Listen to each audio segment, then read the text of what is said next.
What if the reason people ignore you is not because you are weak, but because you are speaking too much? What if your explanations are not clarifying your value, but dissolving it? And what if the moment you fall silent, the world finally begins to listen? There is a quiet truth most people never learn. They believe power comes from being understood, from being liked, from being chosen. So they chase, they beg, they explain, and every time they do, something within them fractures. Because the psyche does not respect what pleads for approval. Tonight I will not teach you how to speak better. I will teach you when silence transforms you. If you stay with me until the end, you will understand why the most dominant presence in any room is often the one saying the least, and why withdrawing your words at the right moment rewires how others perceive your value forever. From the very beginning, the human mind is taught a subtle bargain. Acceptance in exchange for effort, love in exchange for performance, safety in exchange for obedience. Long before we learn who we are, we learn how to be chosen. A smile becomes a strategy, silence becomes fear, expression becomes currency. And without realizing it, the inner world starts organizing itself around one central question: what must I become so I am not abandoned? This question does not shout, it whispers. It hides behind politeness, overthinking, and the constant urge to explain oneself. It creates individuals who mistake attention for connection and validation for worth. The tragedy is not that people want to be chosen. It is that they forget they were whole before the choosing began. The psyche is deeply symbolic. It does not understand social rules the way the conscious mind does. It understands posture, direction, movement. When someone chases approval, the unconscious records a single message: I am lacking. This message is not neutral. It shapes identity. Over time, the individual no longer seeks alignment. They seek relief. Relief from the anxiety of not being wanted. Relief from the discomfort of standing alone in one's own truth. And so they chase, not always physically but emotionally, psychologically, energetically. They reply faster than they should. They tolerate what feels wrong. They soften boundaries they never wanted to explain in the first place. All of this happens quietly, beneath awareness, while the conscious mind calls it love, kindness, or patience. The illusion is convincing. It says that effort creates value, that persistence earns respect, that if one explains clearly enough, proves consistently enough, bends carefully enough, understanding will arrive. But the unconscious world does not operate on effort alone. It operates on balance. What moves towards something too forcefully creates resistance. What collapses inward invites domination. The more someone positions themselves as needing to be chosen, the more they surrender the very authority that would make them desirable in the first place. This is not a moral failure. It is a psychological law. Energy flows toward coherence, not desperation. When a person believes their worth is conditional, they begin to live in fragments. One part observes, another part performs, another part performs, another part negotiates. Authenticity becomes risky because it threatens the bond. So the self is edited, the sharp edges are dulled, the needs are postponed, the truth is delayed until it becomes resentment. What appears on the surface as loyalty or devotion is often a fear-based attachment to external validation. The self no longer stands upright, it leans. And anything that leans for too long forgets how to stand on its own. Chasing is rarely about the other person. It is about fleeing one's own inner silence. Stillness confronts the individual with unanswered questions. Who am I without their response? What do I feel when no one reassures me? What remains when the audience leaves? These questions unsettle the ego, because the ego survives through reflection. It wants to be seen, mirrored, confirmed. So it moves outward, compulsively. It fills the space with words, explanations, gestures, offerings. It mistakes motion for power, but power does not rush. Power attracts. The moment someone begins to chase, the psychological dynamic shifts. The axis of control quietly rotates. One person becomes the evaluator, the other the applicant. This happens without discussion, without intention, without malice. The unconscious simply assigns roles based on behavior. The one who waits becomes the reference point. The one who pursues becomes reactive. Over time, the pursuer loses their center. Their emotional state becomes dependent on response, tone, timing. A delayed reply can destabilize them. A small sign of approval can intoxicate them. This is not connection, this is conditioning. Begging emerges when chasing no longer works. It appears as emotional transparency, as vulnerability, as honesty, but underneath there is urgency. A tightening of the psyche, a fear of loss so strong that dignity feels negotiable. The individual begins to explain themselves, not to be understood, but to be spared. They narrate their intentions, justify their feelings, clarify their boundaries until the boundaries disappear. The unconscious message sent is unmistakable. My reality needs permission to exist. And once that message is sent repeatedly, it becomes identity. What follows is erosion, not dramatic, but gradual. Self-respect thins, intuition grows quiet. The inner voice that once warned, hesitated, or resisted learns it will not be heard. The person becomes outwardly accommodating and inwardly divided. They sense the imbalance but explain it away. They call it patience. They call it maturity. They call it love. But the body knows. The nervous system knows. It tightens in the presence of what feels unsafe, even if the mind insists otherwise. The paradox is that the more someone tries to secure a bond through effort, the less secure it becomes. Human attraction, emotional, psychological, even social, responds to groundedness, to someone who occupies their space without apology, to someone who does not rush to be understood because they understand themselves. When a person stops chasing, they are not withdrawing affection, they are reclaiming authorship. They are saying without words, I am not running from myself to reach you. Silence terrifies the ego because it removes the illusion of control. Words feel like tools. Explanations feel like bridges.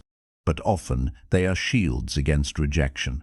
Silence, on the other hand, forces truth to surface. It allows the dynamic to reveal itself without interference. Who reaches out when you stop? Who respects you when you no longer persuade?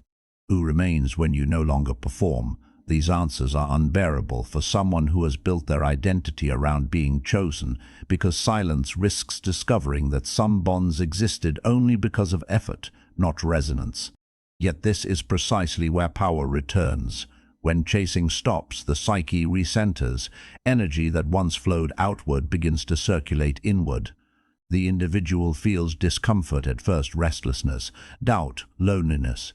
These are withdrawal symptoms from validation dependency. But beneath them, something stabilizes. The self begins to feel solid again. Decisions are no longer shaped by fear of loss. Boundaries are no longer arguments waiting to happen.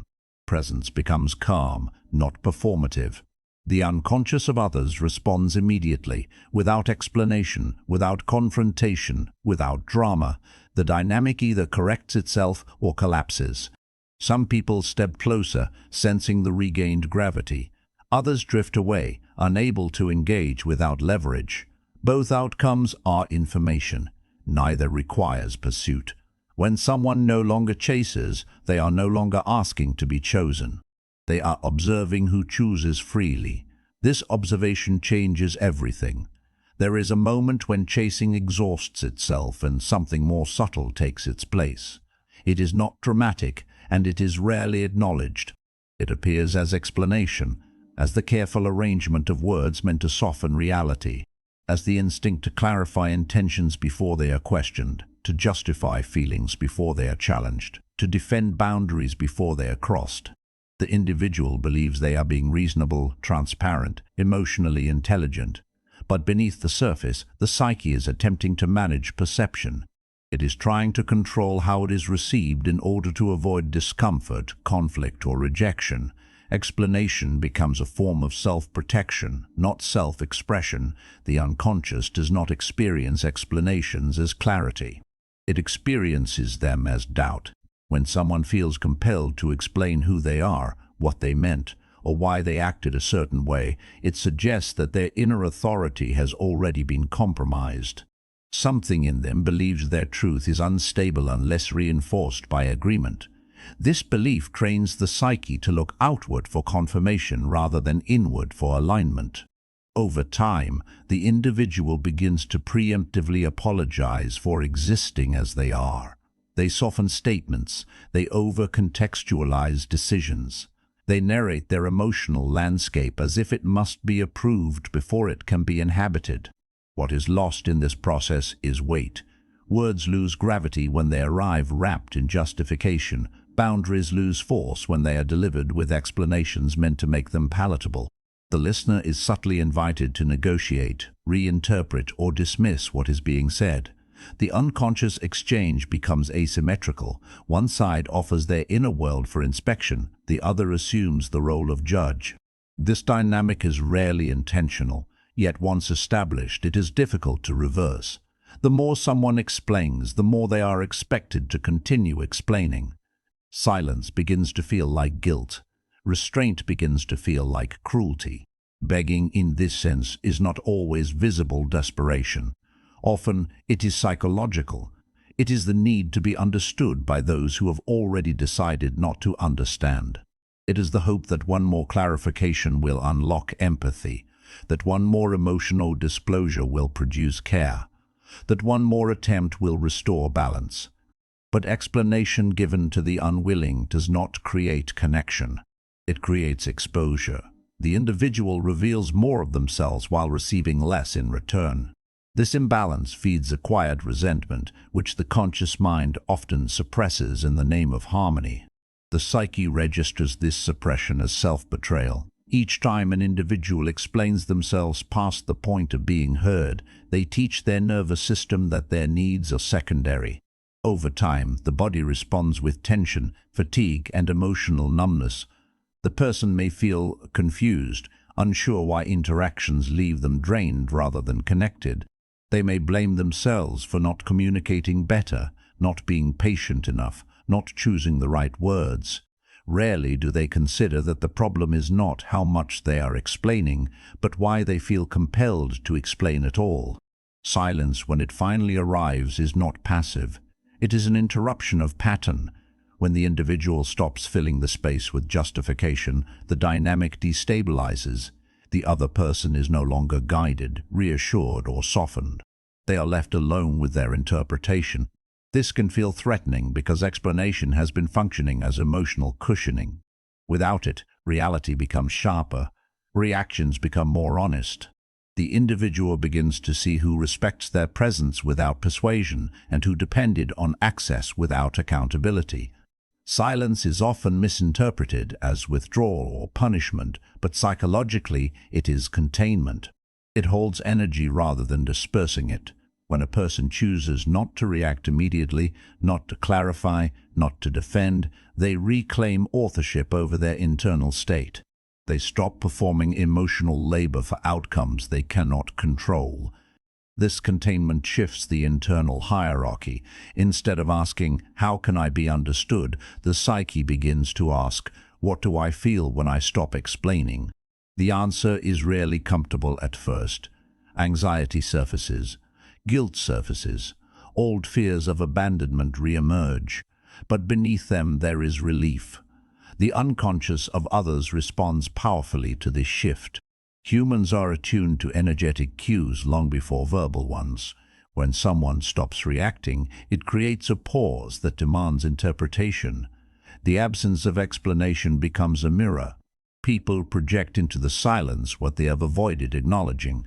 Some experience discomfort and attempt to reassert control through provocation or guilt. Others become curious, reflective, even self-critical. The silence reveals far more than words ever could, because it removes the script. In this vacuum, roles are renegotiated. The individual who once over-explained is no longer positioning themselves as subordinate to interpretation. They are no longer seeking validation through transparency. Their silence signals internal cohesion. It communicates that their reality exists without external approval. This does not require detachment or coldness. It requires trust in one's own experience. The psyche begins to feel anchored again. Emotional responses become slower, more deliberate. The urge to rescue the dynamic through words diminishes. What emerges is discernment. Instead of reacting to every misunderstanding, the individual observes. Instead of rushing to restore harmony, they allow discomfort to exist. This patience is not indifference, it is respect for the truth of the moment. Some connections strengthen under this honesty, others unravel. The unraveling can feel like loss, but it is more accurately a revelation. Relationships sustained by explanation rather than reciprocity cannot survive silence because they were never grounded in mutual recognition. Silence also confronts the individual with themselves. Without the distraction of managing perception, they are left with their own boundaries, desires, and values. They begin to notice how often they abandon themselves to maintain connection. This awareness can be painful. It requires mourning the version of the self that believed endurance would be rewarded, but it also restores agency. The individual learns that they do not need to convince others of their worth. They need to inhabit it. As silence becomes integrated, it transforms from a reaction into a stance. The individual no longer withholds words to elicit response. They simply speak when alignment exists.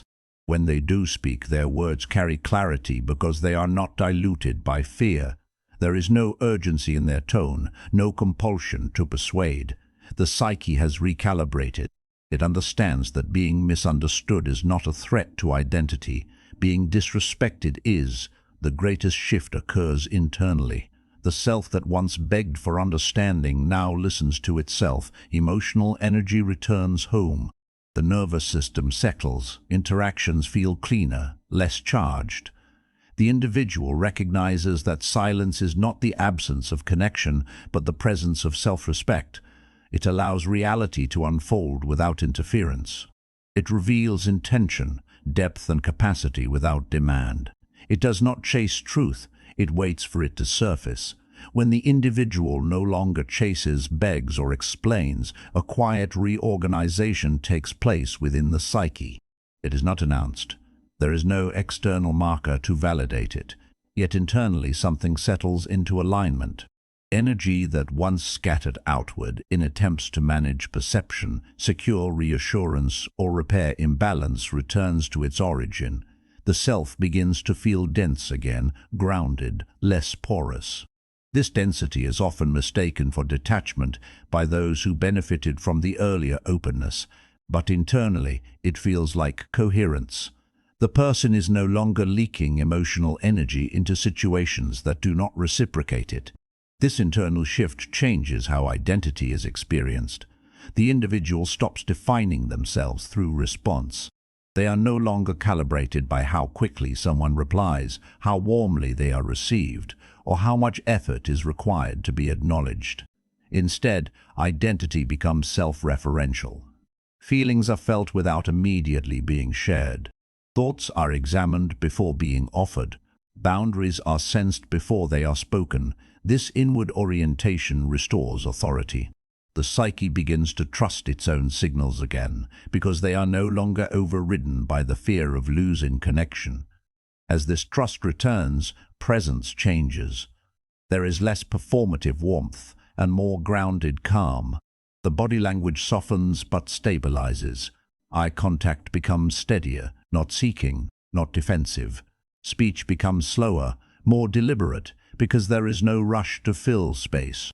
People around this individual often sense the change without being able to name it. Conversations feel different. There is more listening, less explaining, more observation, less justification. The individual is no longer trying to be perceived in a certain way. They are simply occupying their space. This shift alters relational dynamics in predictable ways. Those who were accustomed to unrestricted access may feel unsettled. They may interpret the new restraint as distance or withdrawal because the emotional supply has changed. The individual no longer offers immediate reassurance, emotional labor, or self-disclosure on demand. This is not withholding, it is discernment. The psyche is learning to differentiate between connection and consumption. Relationships that relied on one-sided effort begin to reveal their structure. Some adapt, adjusting to mutual respect. Others resist, attempting to restore the old pattern through guilt, urgency, or confusion. The result is clarity. Not the clarity that comes from explanation, but the clarity that comes from observation. Without chasing or correcting the dynamic, the individual sees who meets them halfway and who only advances when pursued. This information is absorbed quietly. Decisions are made internally before they are expressed externally. The individual no longer negotiates their reality in real time. They allow behavior to speak. They trust pattern over promise. This trust in observation marks a mature psychological stance. It signals that the self no longer needs to be convinced of what it is witnessing. With this maturity comes selectivity. The individual becomes more intentional about where they place attention, time, and emotional investment. This selectivity is not arrogance. It is conservation. Emotional energy is finite, and the psyche recognizes that dispersing it indiscriminately leads to depletion. By choosing where to engage, the individual protects their inner equilibrium. Interactions become cleaner. Conflict, when it arises, is addressed without over-explanation. Silence is used not as a weapon, but as a boundary. The nervous system remains regulated because it is no longer forced into constant adaptation. Approach, in this context, is not strategy. It is posture. It is the way the individual moves through interactions without rehearsing outcomes. They do not enter conversations to secure approval or prevent loss. They enter to exchange presence. When alignment is felt, they lean in naturally. When misalignment appears, they do not rush to fix it, they allow space. This space is informative.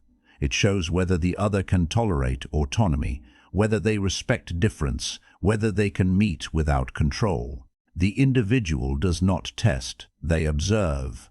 This approach also reshapes how boundaries function. Boundaries are no longer defended through explanation. They are lived. When crossed, the response is proportionate and calm. The individual may reduce availability, shift tone, or disengage without announcement. These actions are not punitive, they are communicative. They signal that access is contingent on respect. Because there is no emotional charge attached, the message is clear. Those who can adjust do. Those who cannot reveal their limitations. The individual accepts both outcomes without self-doubt. Internally, the psyche continues to stabilize. The fear of being misunderstood loses its grip. The individual realizes that misunderstanding is inevitable when one no longer performs. Not everyone has access to the same depth of perception.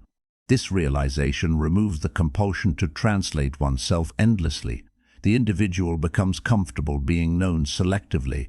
They share their inner world with those who demonstrate care through consistency, not curiosity. This selectivity deepens intimacy where it exists and removes the illusion of intimacy where it does not. As silence becomes integrated into the individual's approach, it no longer feels like restraint. It feels like choice. Words are used intentionally, not reflexively. Emotional expression becomes grounded rather than reactive. The individual can sit with discomfort without immediately trying to resolve it. This capacity creates psychological resilience. The self is no longer fragmented by every relational fluctuation. It remains centered even when outcomes are uncertain. This centering is perceived by others as confidence, though internally it feels like peace. The most profound result is the restoration of self-respect, not the kind that demands recognition, but the kind that operates quietly. The individual no longer compromises their inner truth for external harmony. They are willing to let connections fade if they require self-abandonment to survive. This willingness is not coldness, it is alignment. It signals that the individual values internal coherence over external approval. From this place, relationships that form are rooted in mutual recognition rather than need.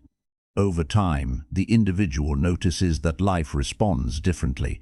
Opportunities, conversations, and connections arise without pursuit. This is not coincidence. It is the natural response to grounded presence. When the self is no longer scattered, it becomes magnetic. People sense stability and are drawn to it. But even this attraction is no longer chaste. The individual remains selective, responsive, rather than reactive. They engage without losing themselves. They withdraw without guilt. They move through the world anchored, allowing silence to carry what words once tried to force. Never chase because what is meant to meet you walks willingly. Never beg because what honors you does not require collapse. Never explain because truth does not shout. And when you master silence, you don't disappear.